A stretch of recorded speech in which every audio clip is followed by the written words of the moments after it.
Everyone, welcome to the show. So by now, you guys have seen or heard about the Tucker Carlson text messages and emails in which he says things like, Donald Trump's businesses fail and, quote, what he's good at is destroying things. He's the undisputed champion of that.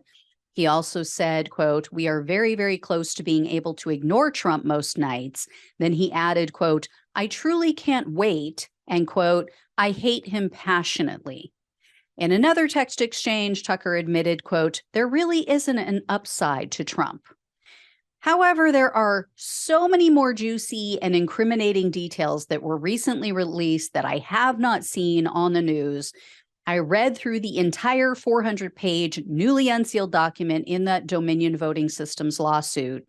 I found a lot of new shocking information and perjury, I believe. So Rupert Murdoch, who, as you guys know, he's the owner of Fox, all of the corporation, he tried to make the case, really, that all of the election fraud conspiracies that he was confronted with that were repeated on his shows, this was all news to him. He had never heard of them before. When he was asked if he personally believes Dominion manipulated the algorithm to help Biden win, or that Dominion was secretly owned by a Venezuelan company, Murdoch said numerous times that he had never heard of such things until just months prior to this whole thing, to all of this blowing up on him. But we know that that's not true because he was communicating with his employees about all of these election conspiracies as it was happening, as they were coming up on his shows. He also contradicted himself several pages later because he admitted to knowing about a Wall Street Journal editorial page that was written on November 17th of 2020. Remember, Wall Street Journal is his paper. Rupert Murdoch made mention in writing that this particular article in the Wall Street Journal, quote, goes into great detail about voting machines and the allegations about Venezuela and so on. And Murdoch was asked in more ways than I even knew were possible if he believed that the election was stolen by Dominion. To every question, he answered no. And then he was asked if he felt Donald Trump was a sore loser, and he answered yes.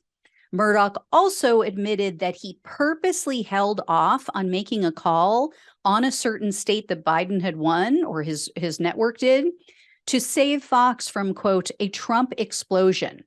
And, quote, nobody wants Trump as an enemy. And at one point, Murdoch affirmed that he considers Trump to be a, quote, mad egomaniac. He also admitted to saying that Trump, Giuliani, and Don Jr. should be charged for incitement for what happened on January 6th. And in an email, Murdoch wrote, quote, Trump insisting on the election being stolen and convincing 25% of Americans was a huge disservice to the country, pretty much a crime. Inevitable, it blew up on January 6th. And Murdoch conceded that he didn't want to, quote, champion Marjorie Taylor Greene on Fox because he thinks, like the rest of us, she's a little off her rocker. He didn't use that exact phrase, but he let it be known. It also came out through this testimony and written evidence that Murdoch referred to Sidney Powell as, quote, that crazy would-be lawyer. And Murdoch said that the decision to continue having her and Rudy Giuliani on the shows, he said that he wasn't consulted. It was not his decision, but he said even if he was consulted about it, he would have agreed to keep having them on as guests. A little bit later, Murdoch said that he could have stopped Sidney Powell from being on the shows, but, quote, I do not run Fox News that way. I appointed Ms. Scott to the job. And, quote, I delegate everything to her. So this tracks with some reporting that I've seen that the Murdochs are planning to throw their CEO, Suzanne Scott, under the Trump train. They're going to put it all off on her. And then this back and forth between Dominion's attorney and Murdoch made me LOL. So it starts off with the question, should Fox hosts promote racism? No. Should Fox hosts promote sexism? No. Should Fox hosts promote anti-Semitism? No. Should Fox hosts encourage violence? No. We have a great record on all of these subjects. Really? You do? This guy is out of his mind. Tucker Carlson is constantly promoting racism with his great replacement theory BS. And then this part really blew my mind. Murdoch was completely callous when it came up that Dominion employees were receiving death threats. He was asked over and over again if he knew of specific threats, and they mentioned that there was a man that was found outside of the Dominion offices with a long-range rifle. Murdoch claimed that he wasn't aware of any of this, and then the attorney asked if he thought it would help for Fox to apologize and admit that they got it wrong in the 2020 election.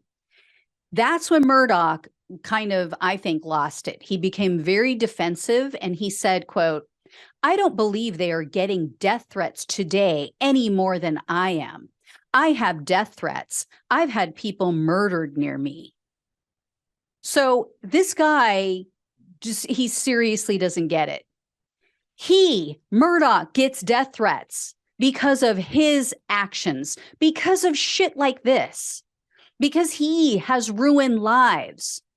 Dominion employees are getting death threats through no fault of their own. They did nothing. They're getting death threats because of his actions. They're all getting death threats for the same reason, because of Rupert Murdoch.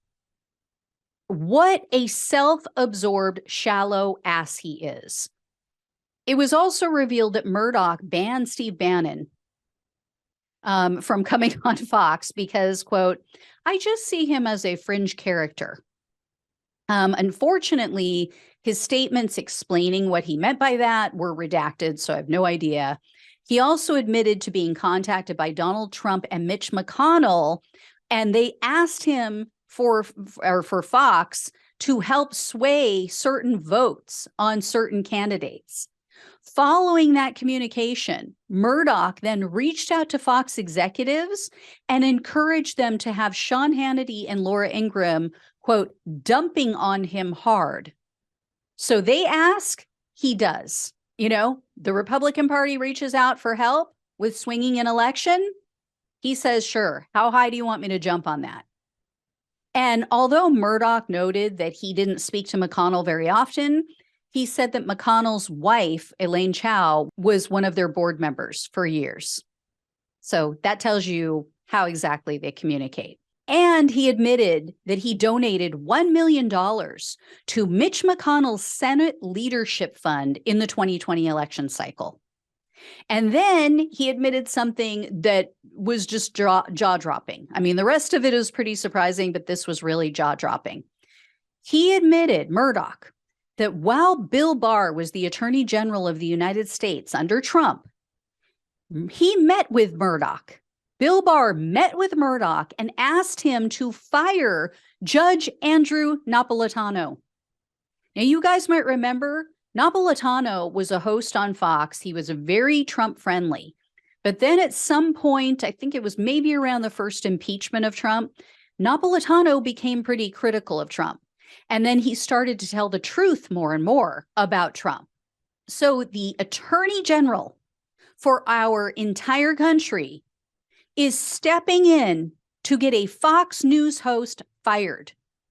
But these ass clown Republicans who run the House are investigating Merrick Garland and bitching about how he is weaponizing the Department of Justice. Seriously? Murdoch also conceded that he gave advice to Jared Kushner about how Trump should behave in debates. He also admitted, after being presented with irrefutable evidence, that he gave him a heads up on Biden's ads that were coming out, that telling him that they were better than Trump's. He also told him that there was more Biden information coming out to the press. You know, he claims, oh, I wasn't doing that as a Fox executive. I consider Kushner to be a friend. I was doing it as a friend. Yeah. A friend who just happens to run the most popular news organization in the world. This is way worse than that whole Chris Cuomo, Andrew Cuomo scandal. Way worse. And throughout his testimony, he confirmed that there were various times in which he made suggestions to Fox executives about what certain hosts should say, specifically to influence the outcome of elections, always in favor of Republicans, of course. And then there were a ton of emails that were flying back and forth. There were charts. There were Fox executives asking for companies to conduct polling. This was all centered around how many viewers they lost after they called Arizona for Biden in the 2020 election. They were freaking out. That is the bottom line. So this is why they allowed all of this insanity, just to placate the spoiled brats. They basically had created like a bunch of Violet Beauregard, Mike TV, Veruca Salts, all of these spoiled brat children. Give it to me now. I mean, they're like, I want the world. I want the whole world. So they created these bad eggs. And then when they couldn't give them what they wanted anymore, they lost them. They left. They were like, oh, you're going to tell us the truth? We're out. We don't want to hear it. We're going to go somewhere else where they lie to us, like Newsmax or OAN. We prefer to be lied to. So, yeah, they only have themselves to blame, like these like bad parents, like Mrs. TV, So it's unbelievable. Absolutely unbelievable how in bed they are with the Republican Party. They are 100% state TV for the Republican Party.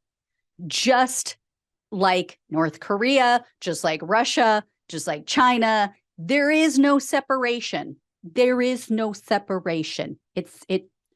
I'm telling you, it's the United States. So that's what it is. Anyway, I'll let you guys know when I hear more. Thank you so much for watching and listening. Please like, share, and subscribe. Please donate. Please become a monthly supporter. Truly helps to keep the show going. Love you all. Take care. I'll talk with you soon.